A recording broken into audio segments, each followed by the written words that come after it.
Bismillah wa salatu wa salamu ala rasulillahi sallallahu alayhi wa sallam. Olunaku lwa leero twidye okweyegeresa ku nsonga enkulu eno.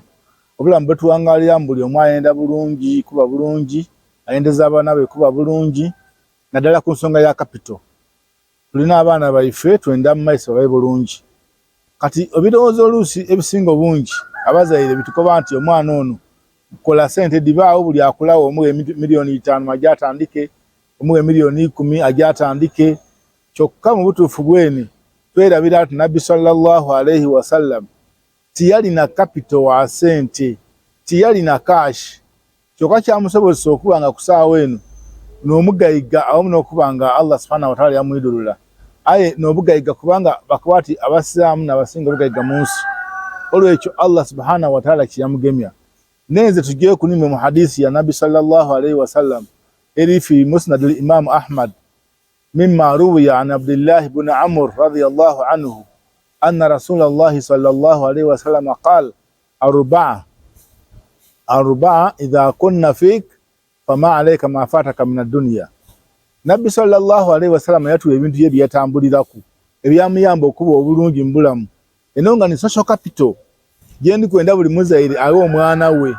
Omwana we singa oba oli naye capital gyoba omuwa neno ejjo okumuyamba okuba obulungi era nga yani yuguni ejja kumuyamba okuba nga oba aza sente batamuwaye sente kasi omugemya bino ebina.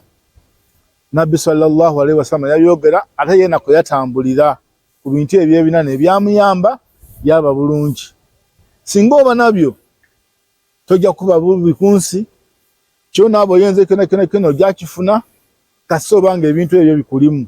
So betu batuzimbire mbana baifa bakali abato iwe bwe banakulira bida kubanga ibayamba babe bulungi. Ekisooka Nabbi sallallahu alayhi wa sallam yakoba sidikul hadith okuba n'amazima. Capital omuntu gyaba nayo ngejja kumuyamba n'okubanga wa mazima singa abayogera ebigambo bye. Olw'okubanga bw'oba n'amazima kijja kuyamba okubanga buli muntu naye nakwetanira ajja kubanga aseeta yeoli ng'ali kwendola amazima go.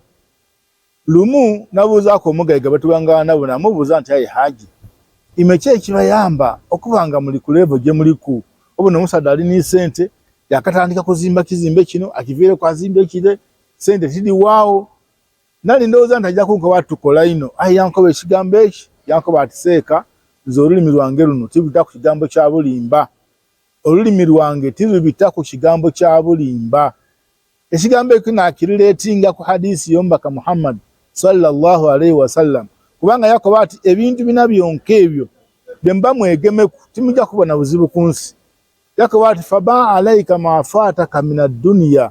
Otekubagizanga oti nze muzeeyaza kyeyaleka tiyaleka capital tiyaleka bibanda tiyaleka bizimbe kasoba nga oli ni kino ebyo bijja kwida byene bana mazima bw'obanga oyogera ebigambo byo. Olw'okubanga bajjama abantu bangi abasuubuzi bano bajjanga eyo kuluye Dubai bajja China bajjawa eza kyabatola mu nga bulimba abandi era nga bakwati omusaadde oyo yali afunye emikwano yali afunye capital. That is real capital. Ni capital yene entuufu. Omwana ojamu wa miliyoni 10 ayi bwanaba nga kino akiziramu bida kuwaawo ketaidi. Allah subhanahu wa ta'ala taida kutamu mukisa. So nga gwe waire kino waire nga tamuwaire 10 kida kusobola okumwemerezaawo. Abantu bangi bakobera ati fe twatandika nga tuzza capital ayi yafuna ticket emutwala Dubai yatandika okwogera n'abantu abakwezegera n'abantu abagayiga balina ebintu byaibweyo bamuwa ebintu yaideno yatunda olulimi lwe yakozesanga nga talimba. So omuntu kasita olimba nibona banga olina miliyoni 10 aye nga olulimi luliko okulimba bananti eza kyojafuna ku dunia kuno. So ndikwenda bazaire banange n'abantu abakulire ku myaka abateekera abaana abato amazima gende tubagemye noni capital omutuufu bagemye begese okuba n'amazima begese okuba nga boogera amazima kunimidewe nga kuza kulimba kubanga okulimba Allah subhanahu wa ta'ala takwenda. Yatukubiriza mu suratu Nisa yakoba ati ya ayyuhalladhina amanu taqullah wa kunu ma'as sadiqin. Abange mu abayikiriza mutye Allah subhanahu wa ta'ala wa kunu ma'as sadiqin bembanga mube mu bantu abogezi ba mazima bana amazima nakajjo okutasa amazima nakajjo okutununula wabula ti sente cash ono nibono mu omwana wo sente odida kuwao abenga omwana azza kyalina ensonga eyo kubigenenze tubenga tuogeraku oba oli awo nesembayo eyo ku edin tudiye toluvainuma nti hifzul amana sidikul hadith okogera amazima wa hifzul amana nokumobwesigwa tulina okuba abeesigwa nze ndidi omuntu akozesa omuvubuka nga omuvubuka otina musiraamu ayo olw'amazima ge n'olw'obwesigwa bwe bwamuyamba okuba nga yamukolera esente edamutuusa okuba nga yasalawo yamugulira ekibanda yamuzimbira enumba otuuka mu maka walowooza oteba oli awo omuntu ono yafuna kapito nene ino yasuubula ino yakola esente aye nga tibwe kiri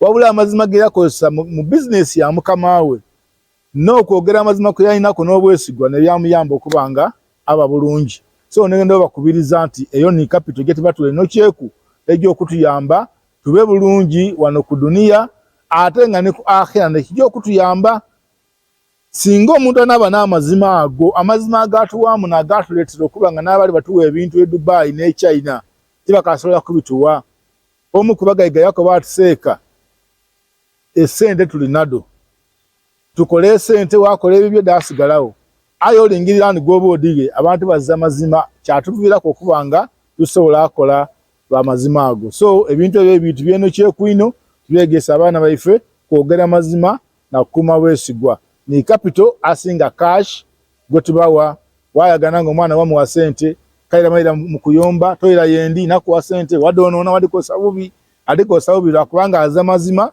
ate azira bwesigwa. Barakallahu fikum wa jazakumullahu khairan. Assalamu alaikum wa rahmatullahi wa barakatuh.